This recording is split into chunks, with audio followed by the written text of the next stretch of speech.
Salut! Îți plac murăturile? Ei bine, mie îmi plac murăturile foarte mult. Îmi place să mănânc murături cu șnițele, cu piure, cu cartofi de toate felurile, prăjiți, la cuptor, cartofi copt, orice, tocană de legume. Și, să fiu sincer, îmi plac toate murăturile. Fie ele castraveți, ardei, varză murată, conopidă. Dar astăzi vreau să-ți prezint ceapa roșie murată. O să vezi că e delicioasă și perfectă pentru sandvișuri, în special pentru burgeri. Și îți arăt o rețetă destul de simplă de făcut. O să-ți ia cam 10 minute și vei vedea că după aproximativ 2 ore e gata, e numai bună de mâncat. Nu trebuie să aștepți cu săptămânile după ea. Hai să zic de ce ingrediente ai nevoie. Eu voi folosi borcanul acesta, da? Pentru care voi folosi în principiu 3 cepe. Dacă e nevoie de mai mult, voi pune mai mult. 2 căței de usturoi. O să-ți arăt ce vei face cu toate. Un ardei iute, cam o linguriță jumate de zahăr și 2 lingurițe de sare. Și să-ți zic cum fac eu proporțiile de apă și oțet. Le voi face 1 la 1. Eu așa fac de obicei. În cazul de față va fi cam 250 de grame, 250 de ml de apă cu 250 de ml de oțet. Dacă mai ai nevoie, mai adaug după aia. Și nu te duce direct în supermarket să-ți iei un plic de condimente pentru murături. Nu. Fă așa cum ți-am zis eu. Și am uitat de piper. O să pun piper și măcinat și boabe. Deci, poți să-ți faci singur cu usturoi, cu piper, cu ardei iute, obții ceva divin.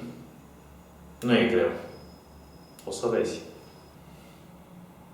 Acum că am curățat ceapa și usturoiul, o să-ți arăt cum trebuie făcut, cum trebuie tăiat. Ideea următoarea. Începi să tai dinspre coadă. Pentru că aici va fi tare, nu o să stai să cureți. Nu o să folosești partea aia, da?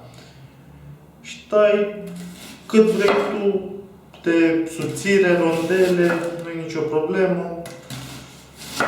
Sigur, va ieși mișto. N-ai cum să o ratezi, chiar n-ai cum.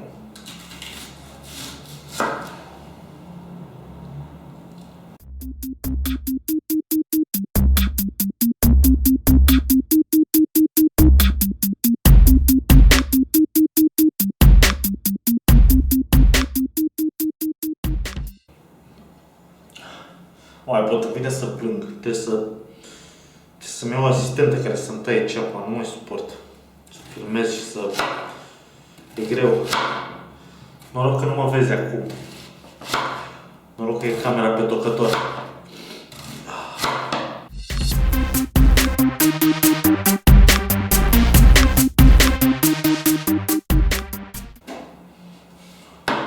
Așa, acum ceapa e tocată. Să o băgăm în borcan să vedem dacă am nimerit cantitatea sau e prea multă, prea puțină.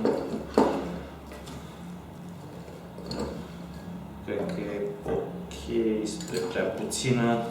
Da.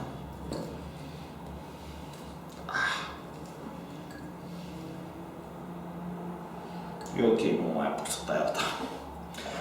Îți arăt o chestie. Usturoiul l-ai curățat. După aia nu te-a pus să-l toci sau să-l bagi întreg sau ceva, pui lama pe el, podul palmei pe lamă, l-ai spart. Și celălalt la fel. Da? Îl arunci în borcan. Ardei iute, poți să sari peste el dacă nu te încântă, pe mine mă încântă.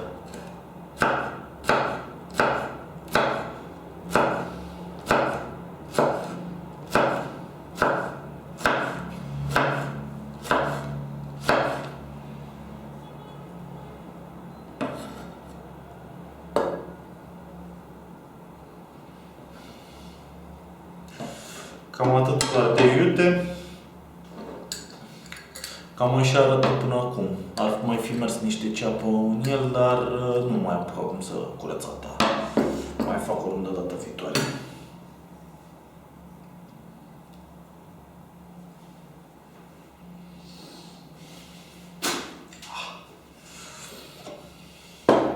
Să trecem la partea lichidă, despre care ți-am zis mai devreme.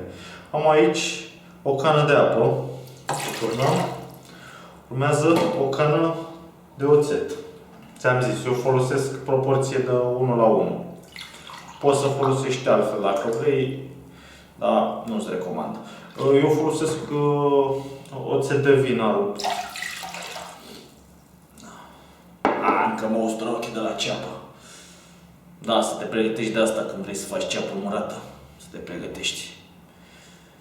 Zahărul, sarea și acum o să pun pe foc până se topesc zahărul și sarea și revin și terminăm acest borcan minunat de ceapă roșie murată.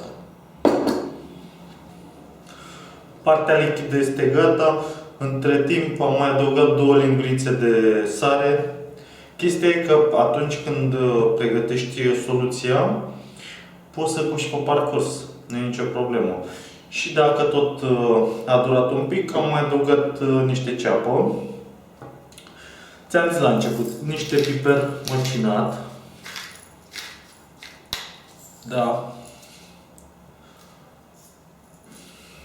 Și niște boabe de piper pe unde mă sparge aburul la soluție. Mult oțet, dar e bun, îmi place. Pui niște boabe de piper.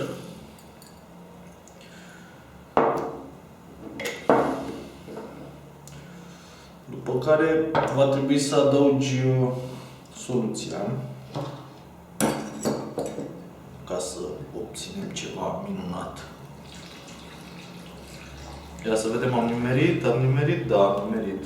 Eu cât trebuie, perfect.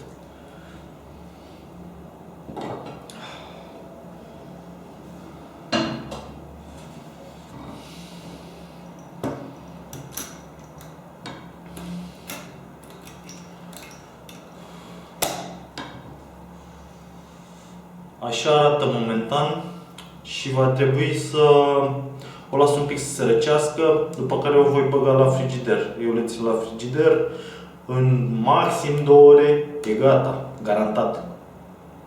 Dacă lași ceapa întreagă o să dureze mai mult, dar dacă o tai 2 ore, mai mult decât e suficient. Acesta este modul ușor prin care poți obține ceapă roșie murată. Îți recomand să încerci, vei vedea că totul va avea alt gust. Va fi mult mai bun. În curând o să fac și niște rețete mare de sandvișuri și burgeri cu ceapă murată, ca să te inspiri și de acolo. Și până atunci, dă like paginii de Facebook Spice Up și abonează-te pe canalul de YouTube Spice Up.